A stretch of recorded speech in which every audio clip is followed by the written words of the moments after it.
muri Mali, Perezida Ibrahim Boubacar Keïta yeguye ku mirimo ye y'umukuru w'igihugu ku wa kabiri nijoro nyuma yo gutabwa muri yombi ku gicamunsi n'abasirikare bigometse ku butegetsi bwe.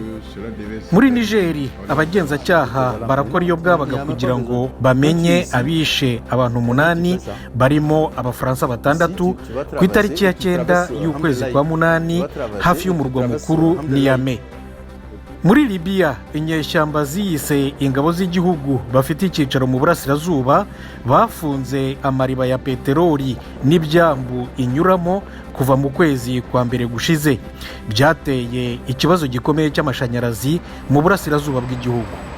Muri Afurika y'Epfo, abahinzi borozi amagana bo mu ntara ya Limpopo bafunze imihanda n'amamashini yabo i Mokopong baramagana ibitero bimaze kwibasira 128 muri bo hagati y'ukwezi kwa mbere n'ukwa gatandatu 2020.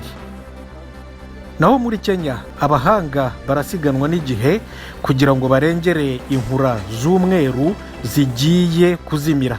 Kuri uyu wa kabiri babashije guteza amagi 10, ingore 2 za nyuma zonyine zisigaye bizera ko bazayabyaza ibindi byana byazo.